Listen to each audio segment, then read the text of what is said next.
Depuis que je suis ado, la période des règles est une période redoutée pour moi et ceux qui me connaissent. Mal au ventre, impossibilité de mettre un tampon, serviettes hygiéniques qui me font des allergies. Bref, une panoplie de mésaventures que connaissent la plupart des femmes. Et d'ailleurs, lorsque l'on sait que les règles surviennent 12 à 13 fois par an pendant près de 40 ans, il vaut mieux être au sec, préserver sa santé et se sentir belle.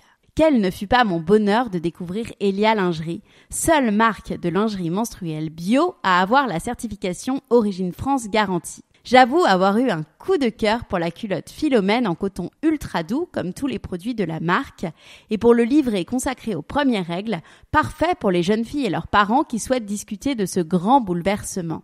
En fonction de vos envies et de votre flux, il est certain que vous trouverez le produit qu'il vous faut chez Elia Lingerie ou que vous rendrez heureuse votre femme, amie, sœur en lui offrant une carte cadeau.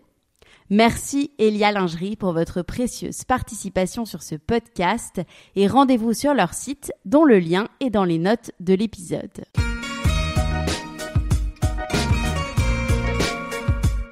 Bonjour, je suis Laura Pouliken et vous souhaite la bienvenue sur l'Aléa, le podcast qui parle du risque. J'ai créé ce podcast pour montrer que dans cette société qui voudrait que l'on privilégie la sécurité, la prise de risque est pourtant bénéfique à bien des niveaux. Pour le prouver, j'invite des hommes et des femmes qui ont pris des risques dans des circonstances variées, mais souvent hors du commun. Pensez d'ailleurs à vous abonner sur toutes les plateformes d'écoute.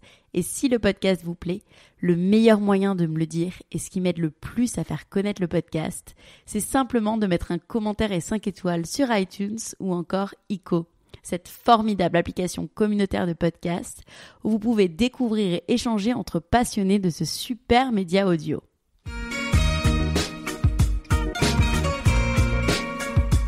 Aujourd'hui, je suis avec Camille.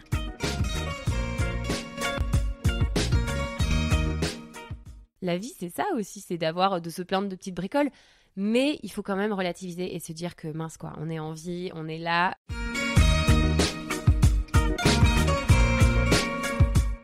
Camille, nous sommes ensemble aujourd'hui dans ton superbe appartement pour un épisode un peu particulier puisqu'on va parler de ton histoire et du risque lié à la maladie qui te touche depuis 2016 puisque tu es atteinte d'un cancer.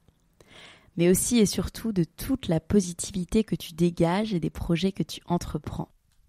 Bonjour Camille. Bonjour Laura. Est-ce que tu peux commencer par te présenter s'il te plaît ? Alors, donc comme tu viens de le dire, je m'appelle Camille. J'ai actuellement 30 ans, j'habite à Paris. Je suis dentiste et j'ai une famille avec mon mari, Alexandre, et mon petit garçon, Gaspard, qui a 9 mois. Voilà. En 2016, tu as appris que tu étais atteinte d'un cancer. Est-ce que tu peux nous expliquer ton histoire ? Comment tout d'abord tu l'as appris ? Alors, ça faisait plusieurs mois que je traînais des douleurs en fait au dos et un petit peu à la nuque. Mais j'étais pas spécialement fatiguée. Et comme je travaillais beaucoup à ce moment-là, je passais des examens, enfin des diplômes pour ma profession. Du coup, j'ai pensé que j'étais stressée ou que c'était des choses comme ça.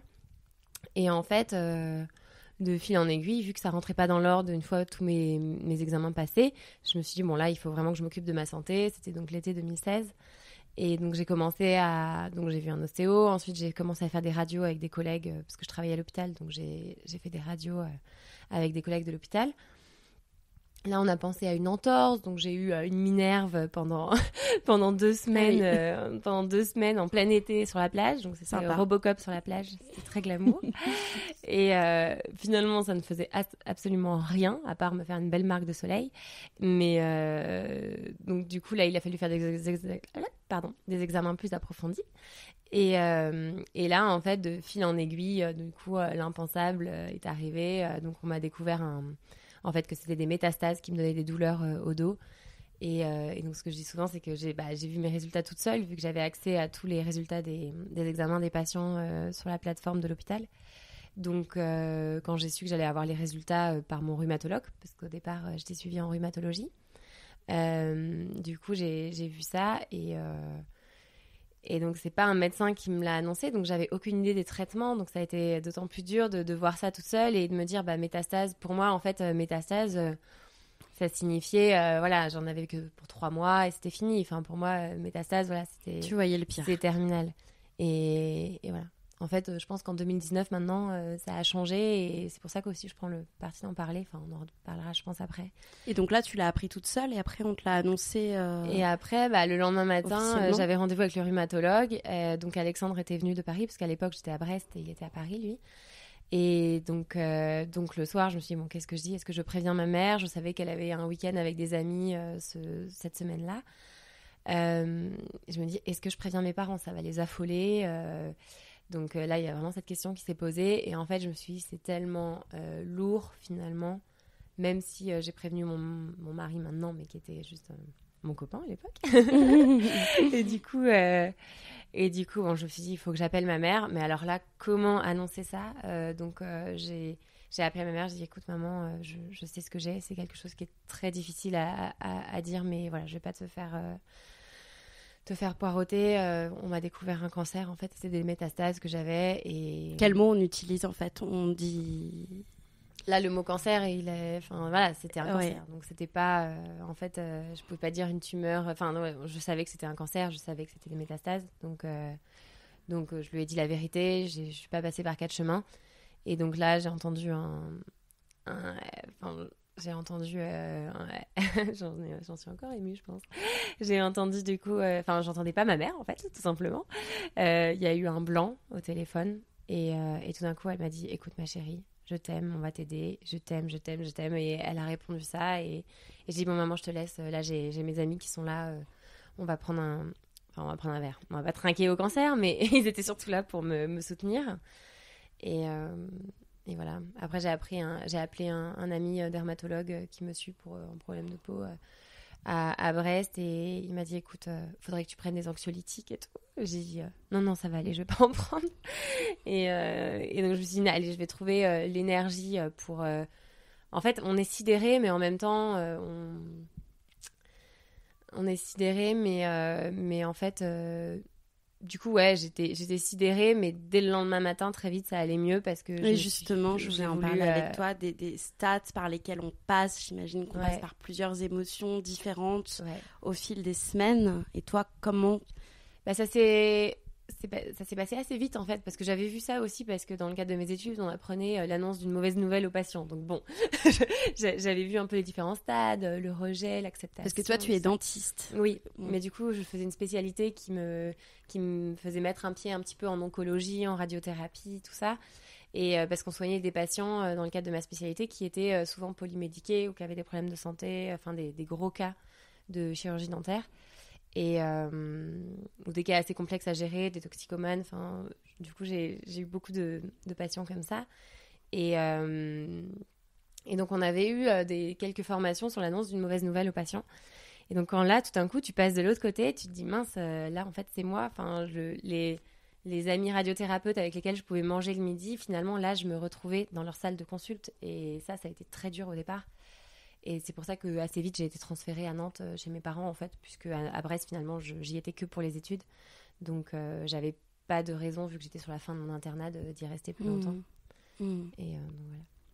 Tu communiques énormément sur Instagram sur ta maladie en l'appelant Monsieur Truc. Pourquoi tu as pris cette initiative assez rapidement, finalement ? Alors en fait, ça c'est le lendemain du diagnostic, donc le lendemain, donc quand j'ai vu le rhumatologue qui m'a annoncé, mais bon, je l'ai croisé, je lui ai dit écoutez, on sait déjà, parce qu'il m'a dit on va attendre que votre mère arrive et tout, parce que ma mère devait arriver le lendemain matin. Et donc là, j'étais avec Alexandre dans la salle d'attente et je lui ai dit écoutez, on sait déjà. Et il nous a dit bon bah venez dans mon bureau. Et là en fait, dès ce jour-là, il m'a parlé un peu des différents traitements, que j'allais voir un oncologue. Enfin lui, il savait pas plus que ça, mais il s'était quand même un petit peu renseigné, Et là, j'ai créé un groupe sur Facebook parce que ce qui était très douloureux finalement, on s'en rend pas toujours compte, mais ce qui est dur, c'est tous les amis qui réagissent. Ils savaient que j'avais des douleurs depuis longtemps, mais là, tout le monde s'est mis à m'envoyer des tonnes de messages pour savoir ce que j'avais, si je savais enfin ce que j'avais, parce que c'est la biopsie en fait qui a tranché sur ce qu'on diagnostique vraiment un cancer sur une biopsie. On fait pas, c'est pas juste des douleurs, on peut pas savoir que c'est une tumeur maligne. Et en fait, Donc, je répète toujours en fait, il faudrait que tu coupes. C'est pas grave. C'est horrible. Et donc, le lendemain matin, j'ai créé un groupe sur Facebook pour donner des nouvelles en fait à tous mes proches, donc vraiment un groupe privé. Et pour me préserver et préserver aussi ma famille, mon mari, parce que finalement, tout le monde demandait des nouvelles à Alexandre. Et c'est hyper douloureux. Déjà, nous, il fallait encaisser la nouvelle. Et donc, le fait de partager ça, et de ne pas parler de cancer, parce que c'est pour ça que j'ai appelé ça Monsieur Truc pour mon cancer et mes petits trucs pour mes métastases. Donc le groupe s'appelait Ma bataille, mon truc et ses petits trucs. Donc c'est le premier truc qui m'est... c'est la première chose qui m'est venue à l'idée. Ne me demande pas pourquoi. Mais justement, c'était une de mes J'avais questions. aucune idée. Voilà, je voulais juste pas mettre le mot cancer parce que cancer, ça fait peur. Ça fait peur. Et en fait, j'avoue que j'avais peur. Le premier soir, je pensais à mon enterrement. Enfin, je me demandais qui j'allais inviter. Non, non, mais c'est horrible. Un humour un peu noir, elle est pas crête parfois. Tu l'as vu, je pense. Mais non, mais bon, faut pas inviter n'importe qui. C'est comme tout. Oui. C'est comme le mariage. Enfin, on va pas s'entourer des mauvaises personnes. On n'a pas envie de voir. Il y a des gens qu'on n'a pas envie de voir, même entre quatre planches. Mais du coup, c'est vrai que donc j'ai créé ce groupe et ça nous a beaucoup aidés tous parce que ma mère passait son temps sinon devant son téléphone à répondre. Son IRM a donné ça, là elle va faire ci, elle commence ça. À ressasser aussi. Et alors c'est horrible, que... ça te rappelle perpétuellement que en fait ta fille est malade ou que ta femme est malade. Enfin, et donc ça préservait vraiment tout le monde. Et en fait, on a tourné ce groupe un peu en dérision et tout le monde racontait des bêtises. Moi, je donnais des nouvelles, tout le monde m'encourageait, me donnait plein de soutien. Donc en fait, j'ai trouvé du soutien à la fois dans les moments où j'en avais besoin et eux, ils avaient aussi de mes nouvelles. Donc chacun y trouvait un peu son compte et ils évitaient aussi de me demander sans arrêt et tout parce qu'à ce moment-là, en fait, moi, je me protégeais et je parlais vraiment que aux gens qui étaient dans le milieu médical. C'est ce que je dis souvent, mais c'est vrai que je trouvais l'intérêt... Alors c'est dur, mais je trouvais vraiment un intérêt que de discuter avec des gens qui étaient confrontés à tout ça et qui avaient des patients comme ça pour essayer de trouver des bonnes choses dans chaque témoignage et me raccrocher à des choses. J'ai pas commencé à aller voir sur Internet. On m'avait vraiment dit, surtout que je faisais ma thèse sur les cancers à l'époque et j'avais vu que le cancer du poumon, c'était 5% de survie à 5 ans. Donc quand on m'a appris que j'avais un cancer du poumon et qu'à un moment donné, je suis forcément tombée du coup sur ce pourcentage de ce pronostic. Là, c'est une douche froide en fait. Et quand j'en ai parlé à mon oncologue, il m'a dit écoutez, votre cancer, il ressemble à aucun autre. Vous avez une mutation dessus. Vous aviez 4% de chance d'avoir cette mutation sur votre cancer. Et c'est votre carte chance, entre guillemets. Et il vous donne accès à un traitement bien plus précis qu'une chimiothérapie globale. C'est juste des comprimés en fait que je prends chez moi. Donc c'est très confortable. Et j'ai pas tellement d'effets secondaires en dehors de quelques effets digestifs si je mange mal, mais ça m'oblige à bien manger et à pas manger trop de sucre, de glace, trop sucré, trop salé, trop gras. Donc ça me force à avoir une bonne hygiène de vie. D'accord. Je te suis sur Instagram, je t'ai d'ailleurs découverte grâce au podcast Bliss. En regardant tes stories, j'étais bouleversée par ton histoire et je suis surtout impressionnée par ton énergie, ta positivité. Comment on fait quand on est atteinte d'une maladie grave comme le cancer pour trouver l'énergie pour être aussi positive et constructive, pleine de projets ? Alors là, je pense qu'on réagit comme on peut. Chacun, on n'est pas tous égaux non plus devant la maladie. Il y en a certains... s'effondrent, il y en a qui sont plus ou moins entourés, donc je sais pas trop moi où j'ai trouvé cette énergie. En tout cas, j'ai toujours été plutôt optimiste et dans tout, et donc le cancer, je pense, renforce nos traits de caractère peut-être. Enfin moi je l'ai vécu comme ça et j'avais déjà plein de projets avant. Là j'en ai encore plus.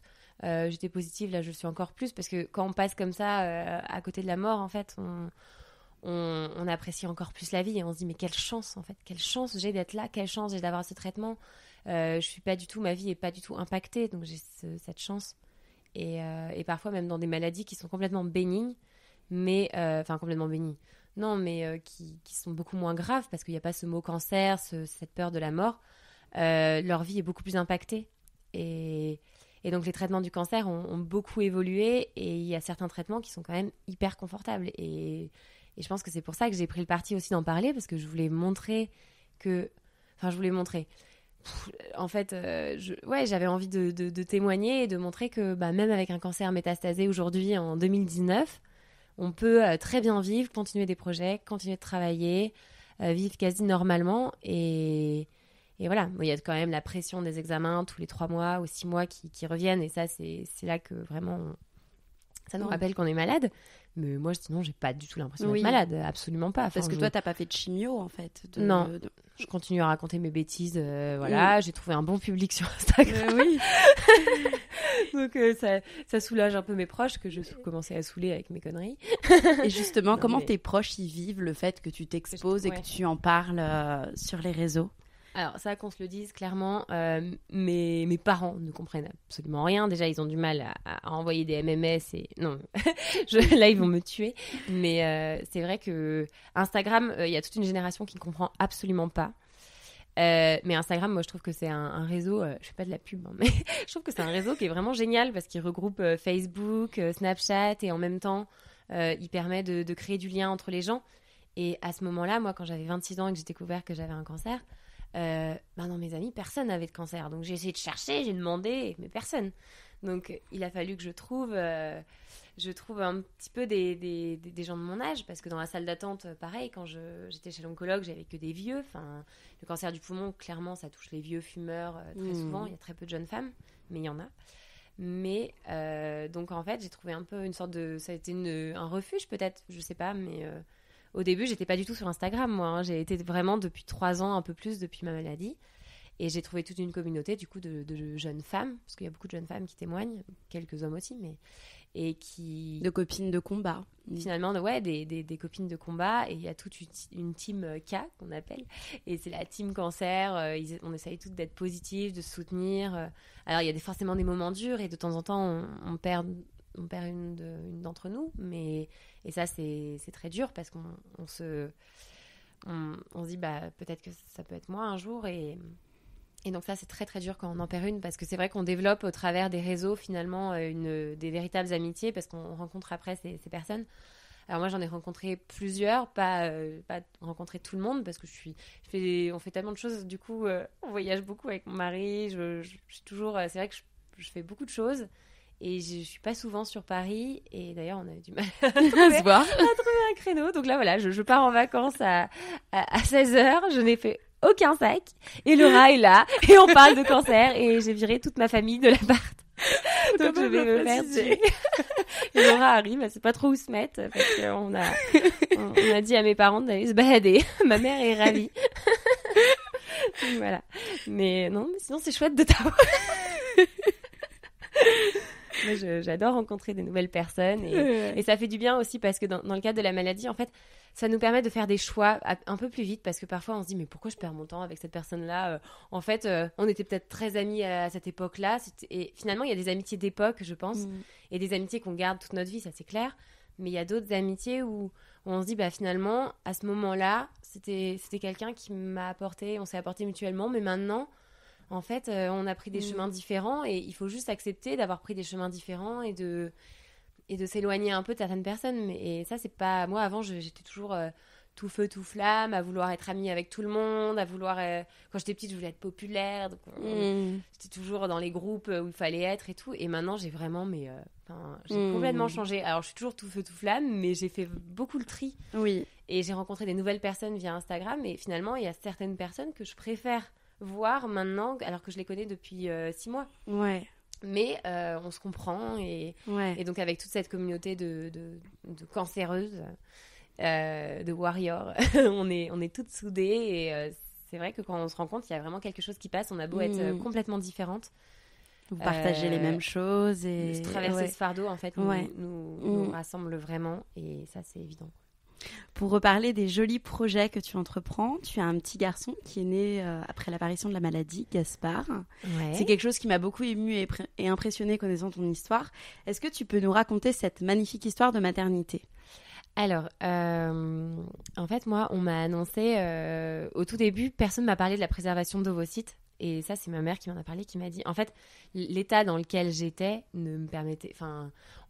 C'était pas... je pense que les oncologues n'ont pas du tout pensé à ça. Et avec du recul, je me dis, bah, c'est peut-être un peu dommage aussi parce que... Bon, enfin bref, ça c'est une autre histoire. Mais donc c'est ma mère qui m'a dit, mais la préservation d'ovocytes, tout ça. Donc on s'est renseigné. Là, j'ai demandé à des amis. On a pris contact avec un médecin à Nantes qui allait me faire la préservation d'ovocytes. Quand tu étais déjà malade Oui, ou... oui, quand j'étais déjà malade, mais que j'avais pas encore commencé mon traitement. Donc en fait, j'avais mon diagnostic, mais ils attendaient les résultats de mes biopsies pour vraiment savoir quel traitement j'allais avoir.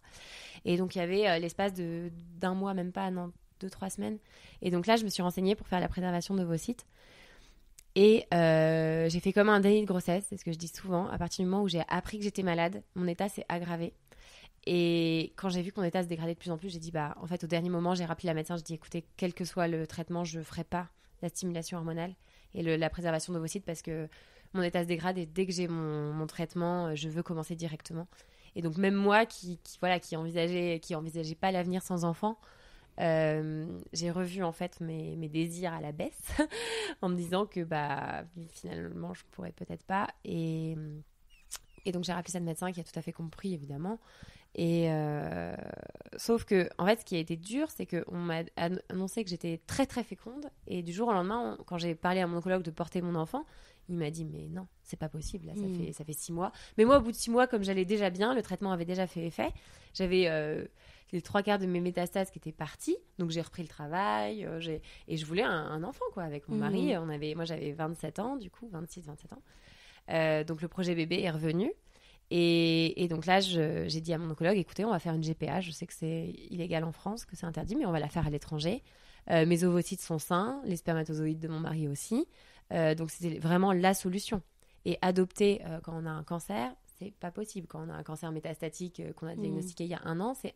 absolument déjà que c'est impossible. compliqué l'adoption De alors base, en est-ce plus qu'on était prêt à repartir dans un et là on avait cette victoire de se dire qu'en plus ça allait être notre bébé et alors le fait d'en parler je m'expose forcément et je prends des risques par rapport à tout ça mais en fait peu importe parce qu'il y a plus grand chose qui nous fait peur avec mon mari mais c'est vrai qu'il y a j'ai pratiquement que des témoignages hyper positifs mais parfois il y a 1 ou 2 aigris qui m'envoient des messages en disant que je peux être égoïste mais moi j'ai pas du tout l'impression d'être égoïste puisque je suis en cours de rémission. Ah oui. Quand on a commencé la GPA à un moment donné c'est revenu à la tête et là la GPA elle a été mise en stand-by on avait commencé les démarches la mère porteuse n'était pas implantée mais on a tout mis en stand-by parce que à la tête ça revenait et je suis pas du tout folle je veux pas faire un enfant pour qu'il soit orphelin ça c'était une évidence et après je pense que chacun on peut se tuer n'importe quand n'importe où et alors oui quand on a un cancer on a peut-être un peu plus de risques que le commun des mortels mais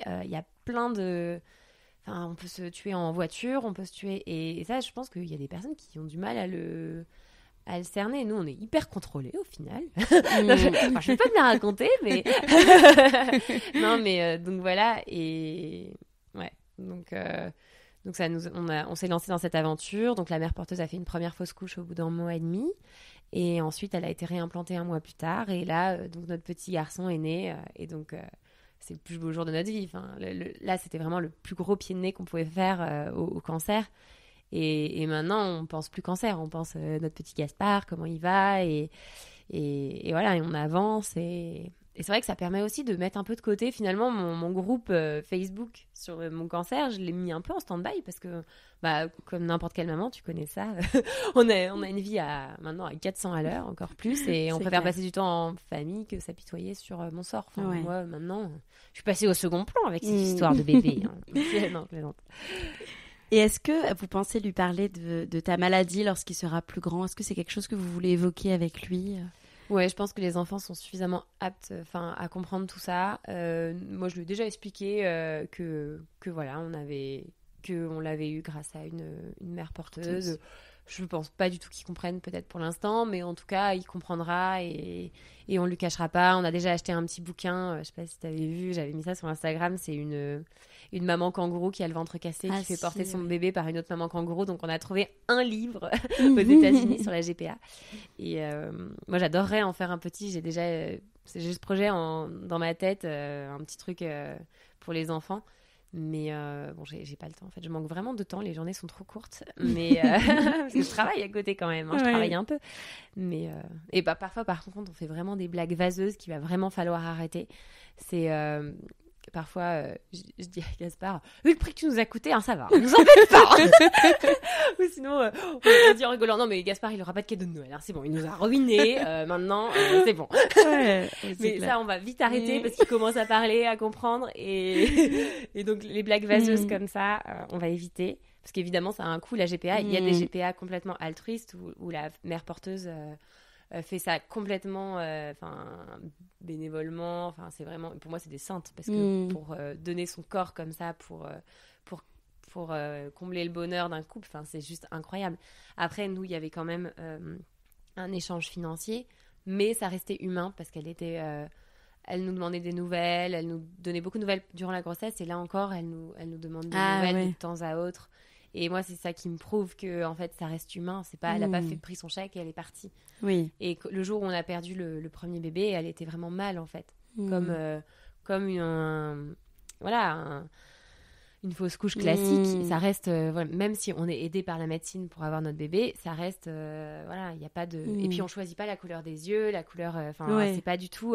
C'est quand même en Grèce là où on l'a fait, c'est très cadré. On passe devant le tribunal pour justifier qu'on a vraiment un problème de santé qui nous empêche de porter notre enfant. Parce que la seule chose, moi, personne ne m'empêche d'être mère, c'est juste, on m'empêche de... c'est trop risqué de porter mon bébé parce qu'on ne connaît pas les effets tératogènes du traitement sur le fœtus.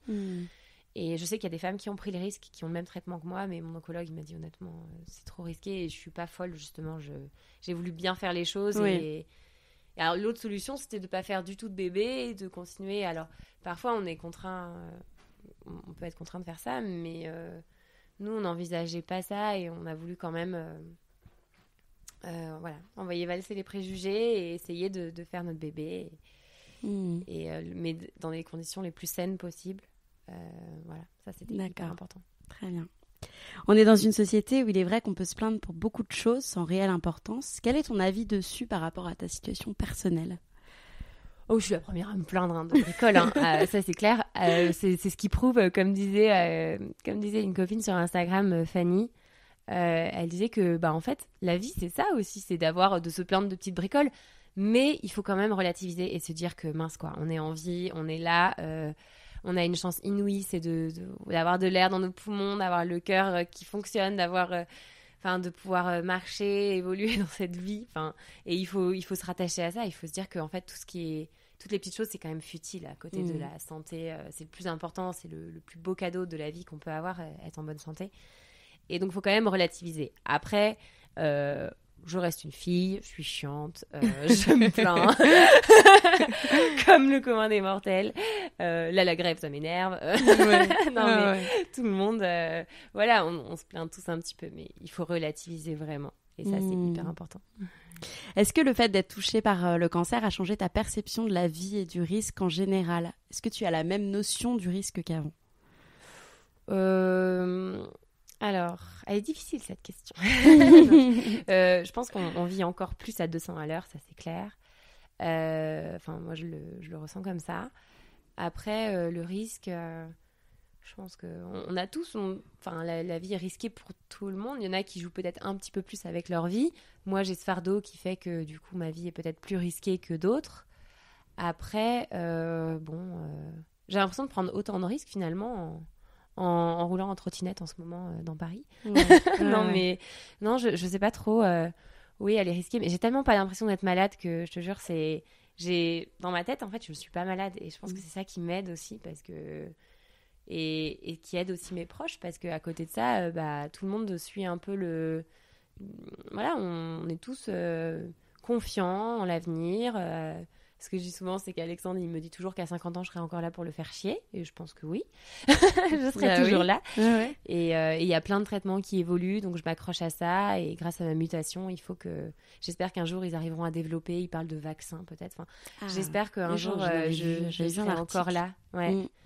Il faut que mes traitements durent suffisamment, que je développe pas trop de résistance pour avoir un jour accès peut-être à un traitement qui me permettra un vaccin qui permettra de pas avoir ce traitement tous les jours, mais qui peut nous rappeler qu'on a la maladie. Mais finalement, moi, je l'ai accepté. Il y a eu toute une période, la première année, je n'acceptais pas de prendre mes gélules tous les jours. Enfin, au tout début, j'acceptais parce que je voyais que ça arrangeait mon état, je boitais moins, etc. Et puis après, il y a eu toute une phase entre 6 mois et 1 an et demi où vraiment, je ça m'énervait de prendre des cachets. Puis maintenant, je me dis, il y en a bien qui ont de l'asthme, qui ont un traitement pour l'asthme tous les jours. Il y en a bien qui sont diabétiques, il y en a bien qui ont plein d'autres maladies et qui prennent des comprimés tous les jours. Finalement, moi aussi, j'ai ma petite maladie chronique et puis voilà. Et j'ai la chance qu'elle soit un petit peu invisible aussi, donc ça c'est un côté chouette. Complètement, t'es rayonnante. C'est adorable.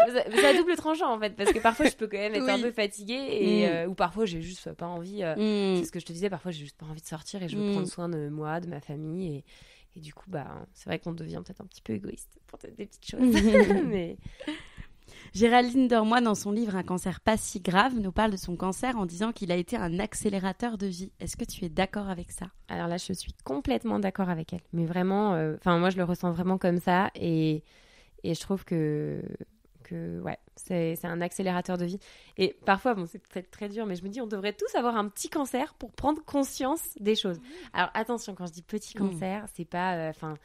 Parce qu'après, il y a tous les petits cancers qui vont dire mais il n'y a pas de petit cancer. Mais c'est vrai, il n'y a pas de... À partir du moment où on est touché par la maladie, c'est évident qu'on a toujours peur de la rechute, même si on est guéri ou en rémission. À partir du moment où on a eu un cancer, toute notre vie, si on a eu un petit... Il n'y a pas une période, un délai qui fait qu'au bout d'un moment, on est vraiment guéri Si, tu peux être guéri d'un cancer. Voilà. Alors, cancer métastatique, il te parle rarement de guérison quand même. Si déjà, moi, je suis en rémission, ça me va. Je suis prête à accepter la rémission.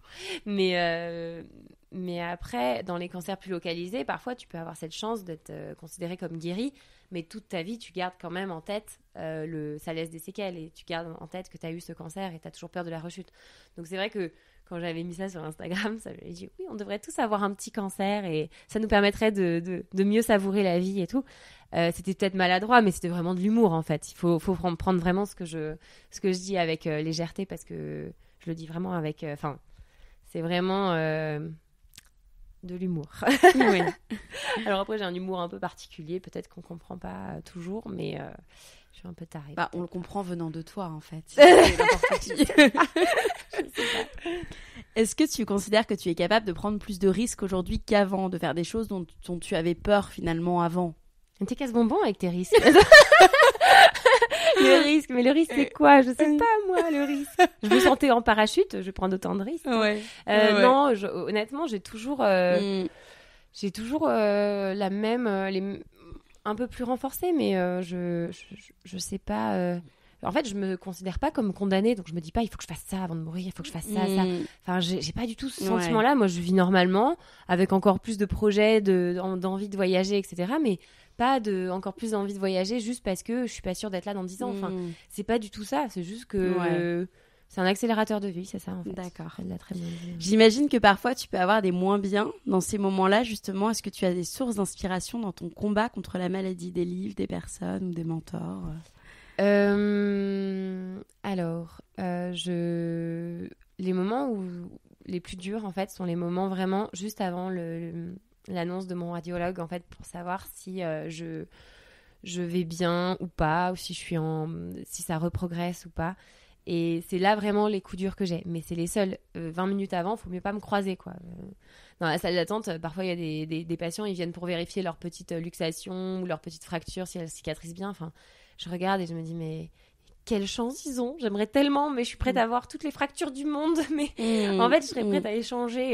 D'ailleurs, si vous m'entendez, j'échange ma maladie. Envoyez-moi vos propositions. Je suis prête à échanger. Mais vraiment, il n'y a pas de souci, du troc. Oui. Mais ouais, les moments difficiles, c'est avant le mot de mon radiologue. Là, j'observe tous ces faits de gestes et ces premiers mots. Et là, c'est le moment où il faut mieux pas me croiser parce que je sors pas trop de blagues là. Je suis concentrée. Et je me souviens, la dernière fois, il y avait un patient dans la salle d'attente qui commençait à me parler de politique, mais c'était le cadet de mes soucis, mais j'en avais rien à faire. De Macron, Hollande, mais j'en ai rien à faire. Là, je pense qu'à moi, je suis égoïste, mais je pense à ma santé, je pense savoir, j'ai envie de savoir vite et savoir, voilà. Donc, on devient clairement, là, très perso, juste avant un examen, ouais. Là, c'est le sang fait 5 tours, c'est vraiment là c'est difficile, mais sinon tout le reste du temps je te dis je suis pas malade pour moi. J'ai vu sur Instagram que tu prépares un livre, Monsieur Truc et moi. Est-ce que tu peux nous en dire plus ? Oh là là, je suis honteuse. Parce qu'en fait, il y a 3 ans, quand j'ai découvert ça, j'ai commencé à écrire. Et moi qui n'ai jamais lu un bouquin de ma vie, pratiquement, là, c'est vraiment honteux. Je me suis mise à écrire et finalement, je me suis éclatée à écrire.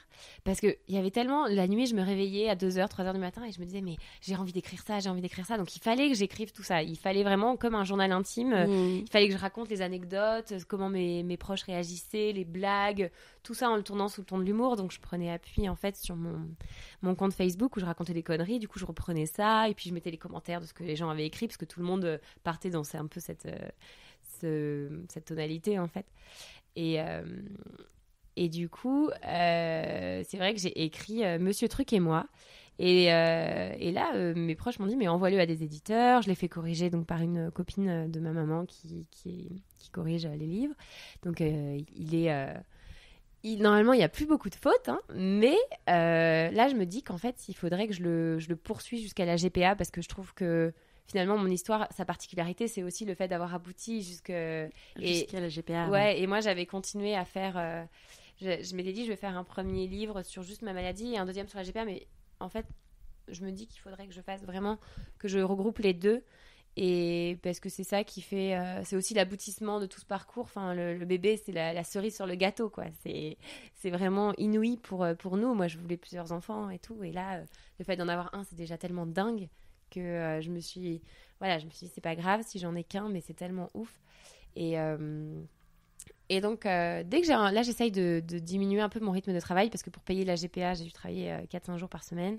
Là, j'essaye de passer à 3 jours et demi, mais je suis quand même obligée de faire des grosses journées. Donc, à côté, avec les activités, avec Gaspard, ça va très vite. Mais j'essaye de me libérer du temps pour... là, c'est ma résolution 2020. Me libérer du temps pour essayer de finir ce livre parce que j'ai eu vraiment des bons retours de la part d'éditeurs qui m'ont dit que voilà, il y avait des petites choses à peaufiner, mais que c'était quand même bien. Et après, il y a beaucoup de femmes qui écrivent sur leur cancer, donc il faut réussir aussi à se démarquer si un jour je veux le sortir.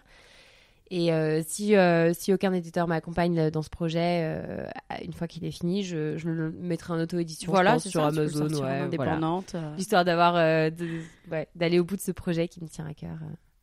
Très bien. Quel conseil donnerais-tu à ceux qui appréhendent la maladie ou qui se battent comme une maladie comme le cancer ? Alors ceux qui appréhendent, qui ont peur de tomber malade, alors là, il faut vraiment pas avoir peur parce que si on est hypocondriaque, on s'en sort pas. Je pense qu'il faut pas trop cogiter.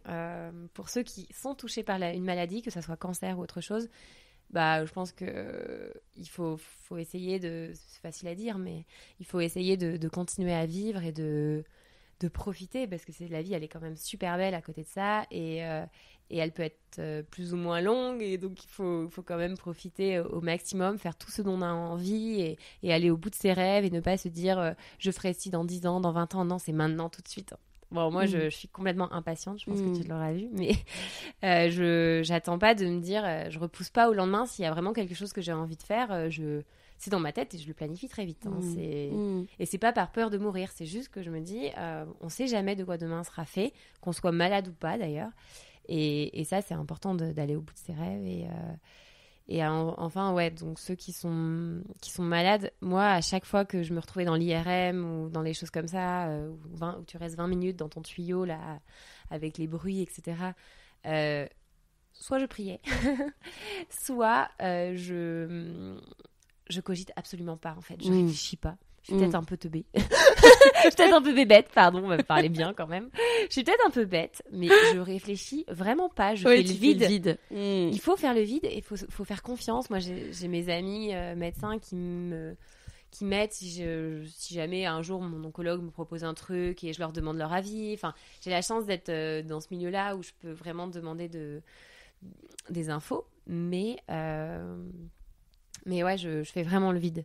Donc, je sais pas, peut-être que ce cancer va me rendre complètement débile, mais il faut pas trop cogiter, parce que si on réfléchit trop, on fait trop de recherches, de tout ça. Si un jour je fais des résistances ou quoi que ce soit, je serai la première à chercher. Là, d'ailleurs, ça a repris un petit peu à la tête. Je tente un traitement que j'ai pris aux États-Unis. Enfin, je suis pas folle, mais je continue mon traitement conventionnel en France aussi, hein, mais tout ça, c'est sous contrôle. J'en ai parlé à mon oncologue. Je fais très attention quand même à ma santé. Je suis pas, je prends bien mes comprimés. Pourtant, je suis quelqu'un qui peut être étourdi par moment. Mais ça, c'est vraiment quelque chose. Et puis, il y a Alexandre pour me rappeler tout le temps. Il me prépare mes 3 petites gélules. Je comprends bien le message. Hein. Parce qu'une fois, ce que je t'ai pas raconté, c'est que pendant mon traitement, j'ai quand même pris 2 fois la dose quand même. Parce que j'ai pris mes médicaments avant de manger. Et je l'ai repris après parce que je savais plus. Donc, dans le doute, je l'ai repris. Donc, j'ai pris, au lieu de prendre 3 comprimés de chimiothérapie orale, enfin, c'est pas de la chimio classique, mais de thérapie ciblée, j'ai pris 6 fois la dose. Et là, ma mère est là, tu peux aller lui demander dans quel état j'étais. J'ai passé ma soirée recroquevillée aux toilettes à me tordre de douleur, à hurler. Et j'étais dans un état. Mais alors là, j'ai cru que j'allais mourir. Je me suis dit, mais quelle gogole. Alors, suite à ça, ma mère m'a acheté un pilulier. Oui, tu sais, le truc des vieux, là. Oui, ma grand-mère en a un. Ta grand-mère en a un, tu vois. Donc, tu mets tes petites gélules, là, de toutes les couleurs pour pas te tromper lundi, mardi. Et puis, ça prenait de la place dans le sac à main, ce truc. Du coup, je l'ai pas pris. Et bon, après, je crois que le meilleur pilulier que j'ai, c'est Alexandre. Il me prépare mes petites gélules. L'homme parfait. Ouais. Et donc, comment dire. Ouais. C'est vrai qu'il est top. Dernière question que je pose à tous. Désolée, on va reparler du risque. Quelle est ta définition du risque et quels sont les risques nécessaires pour vivre pleinement? Le risque nécessaire, du coup, d'avoir un petit cancer. Non, je plaisante. non, ça, il faut couper parce que le fait de passer à côté de traverser un fardeau comme ça, forcément renforce l'envie de vivre et montrer à tous que vivre avec un cancer, c'est possible et on peut être heureux et on peut continuer de vivre. Oui. Et ça, c'est, il me semble, le message le plus important que je peux te faire passer aujourd'hui et que j'ai envie de témoigner. Et même si ma famille comprend pas que je témoigne autant sur Instagram, ça m'a apporté ça m'a beaucoup apporté et ça continue de m'apporter. Et puis en fait, maintenant, j'aime bien Instagram. Après, on devient vite addict. Oui, on devient vite addict. Ça, c'est très dur, mais il faut vraiment prendre du recul. Et après, entre un moment passé avec Gaspard ou en famille, là, tu vois, on part une semaine en Égypte, je vais pas avoir la Wi-Fi. Je viens de la prendre. Ah ouais. Donc, je ne vais rien pouvoir mettre pendant une semaine. À ceux qui te suivent. Ils vont croire que je suis morte. Ouais. Non, mais je crois que à l'aéroport tout à l'heure, je vais dire que tout va bien. Je ne vais pas donner de nouvelles pendant une semaine, mais je suis au soleil. Merci beaucoup, Camille. De rien. Merci à toi, Laura, d'être venue.